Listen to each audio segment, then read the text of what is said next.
Hello to everyone, welcome back to our YouTube channel. और आज हम डिस्कस करने वाले हैं एफ.आर. लेविस के लिटरेरी क्रिटिसिज्म्स की नोट्स। तो चलिए आज का वीडियो शुरू करते हैं। इस टॉपिक का रिकमेंडेशन हमें हमारे एक सब्सक्राइबर ने दिया था, तो आज हम डिस्कस करेंगे एफ.आर. लेविस का लिटरेरी क्रिटिसिज्म। तो चलिए वीडियो को शुरू करते हैं। और इसके नोट्स हमारे टेलीग्राम चैनल पे मिल जाएंगे, तो प्लीज़ हमारे टेलीग्राम चैनल को ज्वाइन कर लीजिए। इसका लिंक हमारे डिस्क्रिप्शन के अंदर दिया गया है, तो प्लीज़ उसको चेकआउट कर लेना इसके नोट्स के लिए। तो चलिए वीडियो शुरू करते हैं। तो हमारा पूरा वीडियो एक नोट्स के फॉर्मेट में रहने वाला है, जिसके अंदर मैं आपको लाइन बाय लाइन पूरे टॉपिक को समझाऊंगा। तो चलिए वीडियो को शुरू करते हैं। अगर आप हमारे चैनल पर नए हैं तो प्लीज़ चैनल को सब्सक्राइब करें और वीडियो पसंद आए तो ज़रूर से लाइक कर लेना दोस्तों। तो चलिए वीडियो को शुरू करते हैं। एफ.आर. लेविस, देखिए इनकी टाइमलाइन है 1895 to 1978, was one of the most influential literary critic of the 20th century. देखिए एफ.आर. लेविस है, उनको 20th सेंचुरी का एक मोस्ट इन्फ्लुएंशियल लिटरेरी क्रिटिक माना जाता था।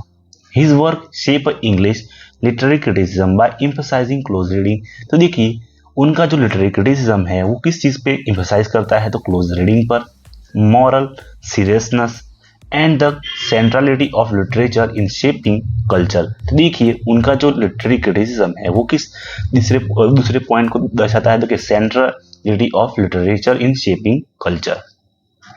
His approach was often polemical, यानी उसका मतलब होता है कि थोड़ा कॉन्ट्रोवर्शियल है। Advocating for a strict literary cannons.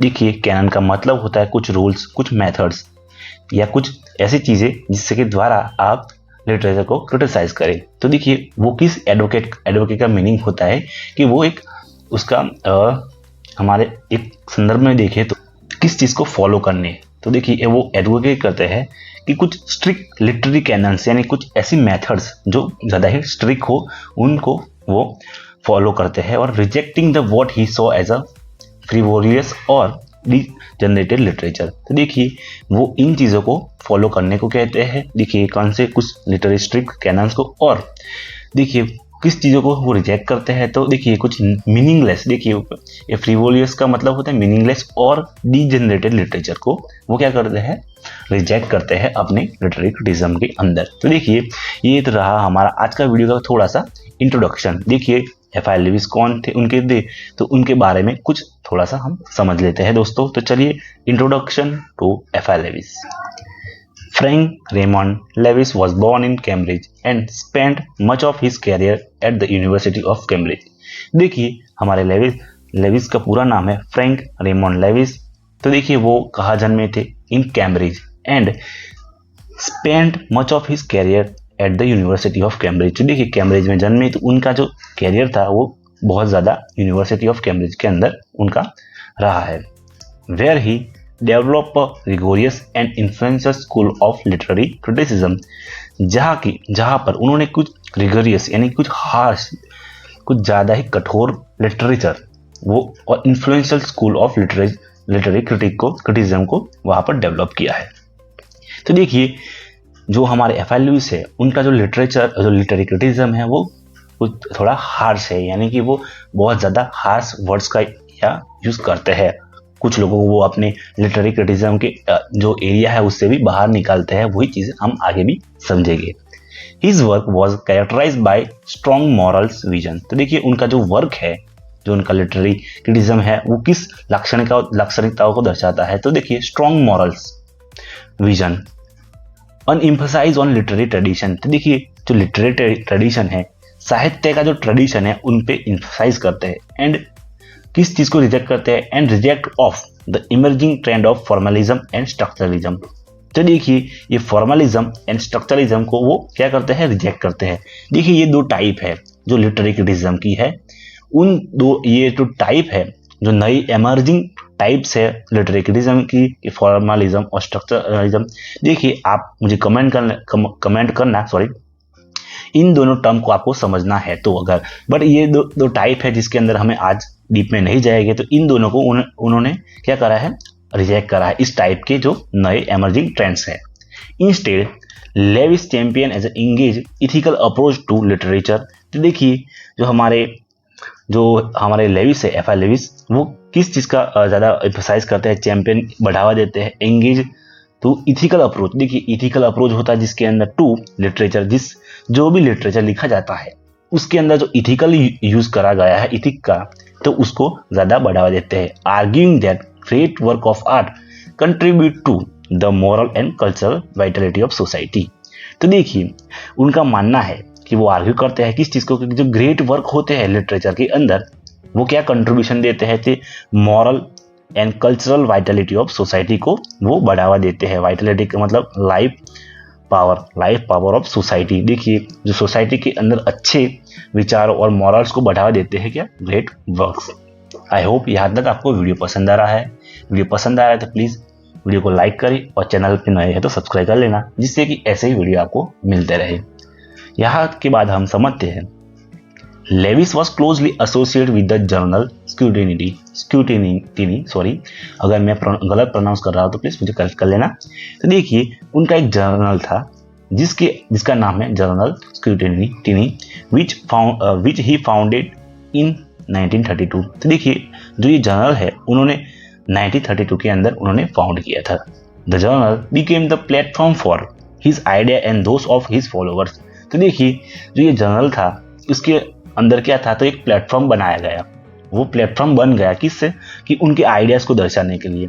अब एक जर्नल है या न्यूज़पेपर होता है तो आप क्या करते हैं, इसके अंदर अपने आइडियाज को व्यक्त करते हैं। इसी तरह ये जर्नल था जो उनका, उसको अपने आइडियाज को एक्सप्लोर करने के लिए, और उनके जो फॉलोवर थे किसके, तो एफ आई लेविस के फॉलोवर के लिए एक आइडिया प्रदर्शित करने का एक प्लेटफॉर्म बन गया।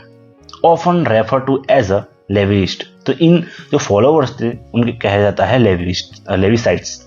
Through the Scrutiny Leavis promoted the selected group of authors whom consider the core of the English literary tradition। तो देखिए दोस्तों, तो लेविस है जो जर्नल के माध्यम से क्या करते हैं, कुछ चुनिंदा लोगों को, सिलेक्टेड लोगों को क्या करते हैं, ऑथर ऑफ ग्रुप। देखिए कुछ ग्रुप था, कुछ ऑथर से, उनको ही वो कंसिडर करते हैं the core of English literary tradition. अब उनके की आइडियाज को समझते हैं। देखिए ये जो पॉइंट है वो आप याद रख सकते हैं, अच्छा है लिखने के लिए। अंदर आपका क्वेश्चन आता है एग्जाम के अंदर तो आप जो मेरे नोट्स है उनको डायरेक्टली भी लिख सकते हैं। तो देखिए ये भी कुछ अच्छे पॉइंट्स है तो आपको इंक्लूड करना है, जिससे कि आपका आंसर एक अच्छा बने।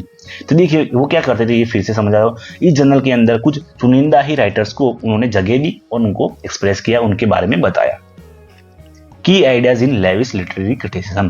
तो देखिए लेविस की जो आइडियाज क्या थे, लिटरेरी क्रिटिसिज्म, साहित्य का आलोचना। जो लिटरेरी क्रिटिसिज्म का मतलब होता है साहित्य की आलोचना, तो जिसके अंदर उनके देखिए Leavis literary criticism can be understood through the several की प्रिंसिपल्स। तो देखिए कुछ हमारे की प्रिंसिपल है उनको आज समझते हैं। तो close reading and practical criticism.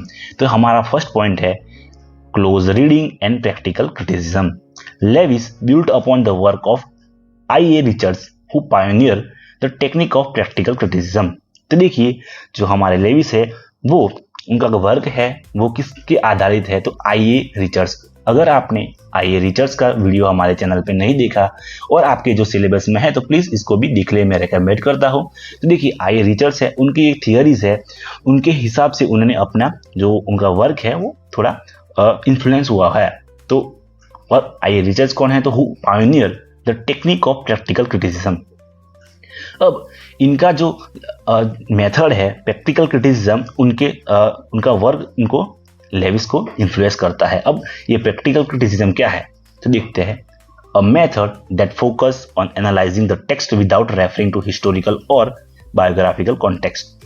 अब ये मेथड किस तरह से हम समझते हैं कि ये मेथड है जो हमारे प्रैक्टिकल क्रिटिसिज्म, ये किसने दी, तो हमें ये दी I.A. रिचर्ड्स ने, और इन पे रिलाई करते हैं हमारे लेविस। देखिए I.A. रिचर्ड्स जो लेविस है उनसे बूझ लेते हैं। तो देखिए वो प्रैक्टिकल क्रिटिसिज्म को, तो देखिए इसके अंदर क्या है कि वो फोकस करती है, ये मेथड फोकस करती है एनालाइजिंग टेक्स्ट।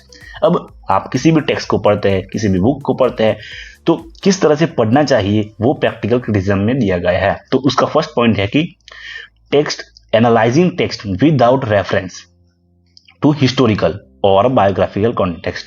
सिंपली मैं शब्दों में कहूँ तो यहाँ पर हम कोई भी जो टेक्स्ट पढ़ते हैं इसके अंदर बायसनेस नहीं दिखानी होती, उसकी हिस्ट्री और बायोग्राफिकल कॉन्टेक्स्ट को। अगर हम देखते हैं कोई फॉरनोन राइटर है और उसकी जो हमें इसकी हिस्ट्री और उसकी बायोग्राफी पता है तो हम मान लेते हैं कि उसने जो जो लिखा है वो अच्छा ही लिखा होगा। बट यहाँ पर प्रैक्टिकल क्रिटिसिज्म के अंदर क्या दिखाया गया है कि हमें इन चीज़ों को, इन बायसों को दूर करके किसी भी टेक्स्ट को एनालाइज करना होता है। आई होप यहाँ तक आपको वीडियो पसंद आया है। वीडियो पसंद आया तो प्लीज़ वीडियो को लाइक करें, चैनल पे नए हैं तो सब्सक्राइब करें, और अगर आपके सिलेबस में ये टॉपिक है तो अपने दोस्तों के साथ भी ज़रूर से शेयर कर लेना। आगे देखते हैं। Leavis took this further by emphasising a close detail engagement with text. और देखिए प्रैक्टिकल क्रिटिसिज्म है उसके अंदर कुछ लेविस अपना ऐड करते हैं।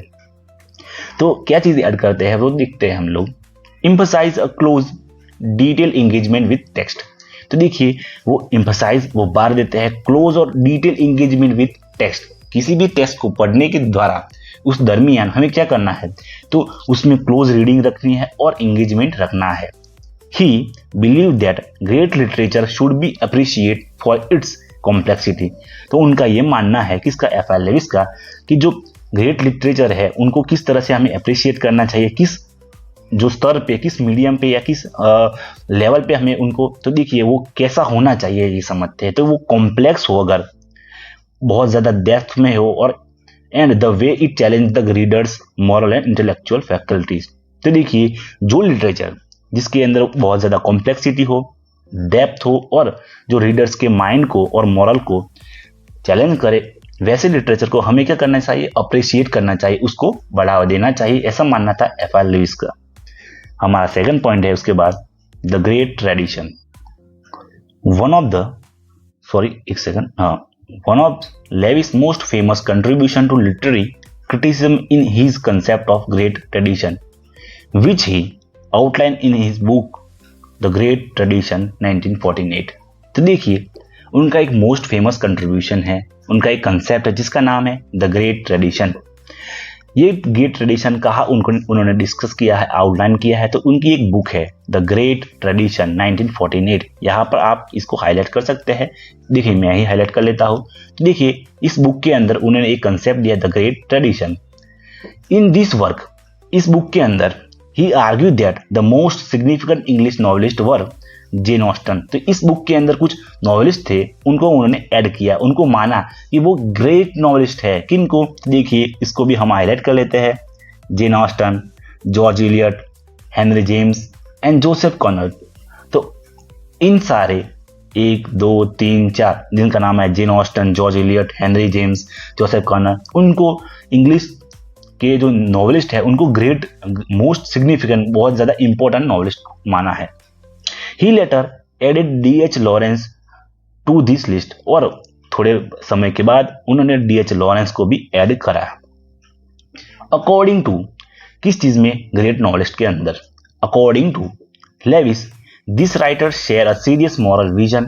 तो देखिए उनका मानना है किसका, एफ.आर. लेविस का, कि ये राइटर्स है जो कुछ हेनरी है, जोसेफ, जेन ऑस्टन, वो क्या करते हैं कि share a vision, share a serious moral vision and contribute to the development of English novel as a. तो वो किस चीज में कंट्रीब्यूट करते हैं, तो इंग्लिश नॉवेल का जो डेवलपमेंट है, form of deep and cultural ethical engagement. जो ऐसी नॉवेल्स को लिखते हैं लोग, जो हमारे राइटर्स है, जो deep cultural and ethical engagement देते हैं नॉवेल्स के अंदर, ऐसे डेवलपमेंट के लिए इनको, वो हम इनके वर्क के अंदर कंसिडर करते हैं। लेविस से exclusion of other writers such as Charles Dickens and Thomas Hardy was a controversial. अब आपको ना पता हो तो देखिए जो चार्ल्स डिकेंस है एंड थॉमस हार्डी है, वो बहुत ही ज़्यादा फॉर नोन, बहुत ही जाने जाने वाले राइटर्स है उस समय के जो नॉवेलिस्ट है। उनको क्या करा लेविस ने, एक्सक्लूजन, यानी कि उनको बाकात कर दिया, एक्सक्लूडेड कर दिया। तो देखिए ये दोनों ही बहुत ज़्यादा इंपॉर्टेंट है, बट ये चीज़ बहुत ज़्यादा कंट्रोवर्शियल है कि इन महान राइटर्स को इन्होंने कैसे अपने वर्क से बाकात किया, कैसे नेग्लेक्ट किया। ही initially dismiss Dickens as a lacking depth but later reconsider his stance in Dickens the Novelist 1917।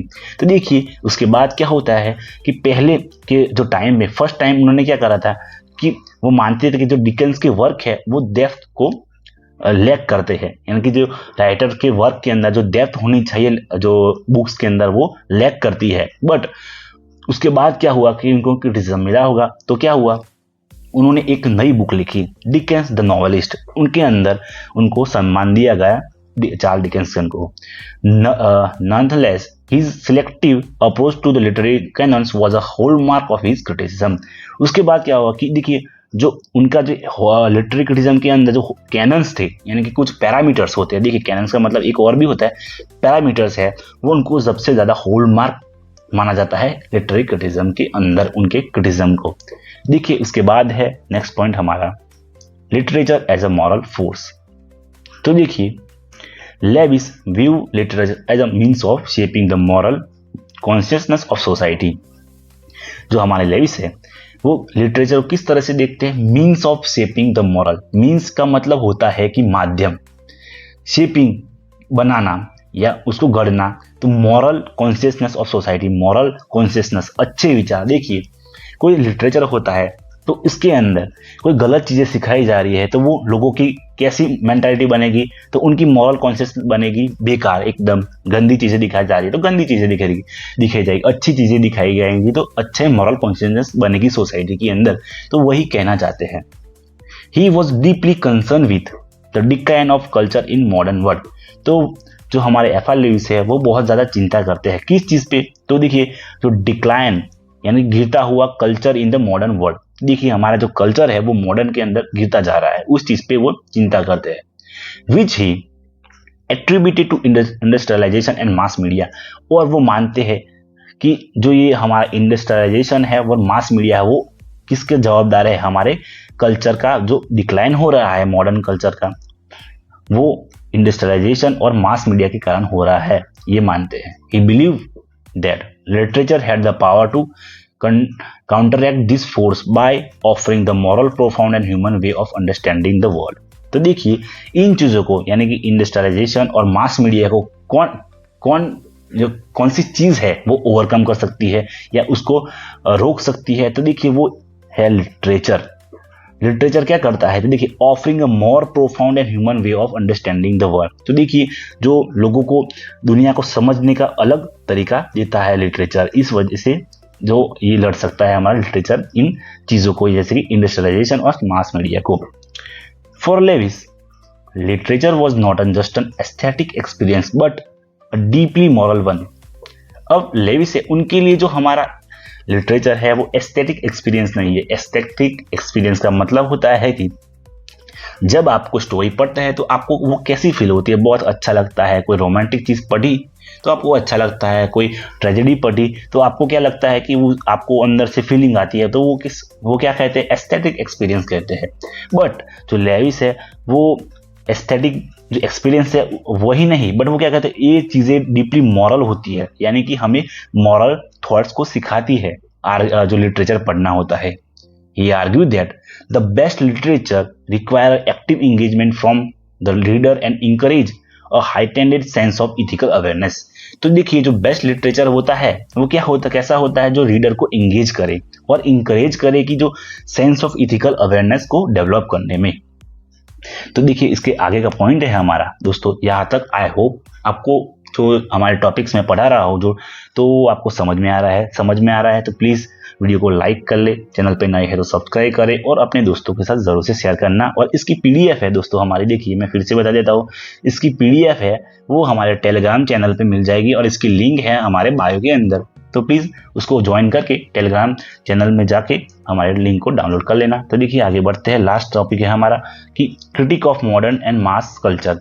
Levi's was a critical of modern industrial society and what he saw as the degradation of the culture standard. तो देखिए Levi's है वो किस चीज को criticise करते हैं, तो देखिए इंडस्ट्रियल सोसाइटी को, इंडस्ट्री वाली सोसाइटी को वो देखते हैं। What he saw degradation of culture standard, देखिए कल्चर के स्टैंडर्ड है उसका जो विघटन, उसका जो इरोजन होता है वो देखते हैं।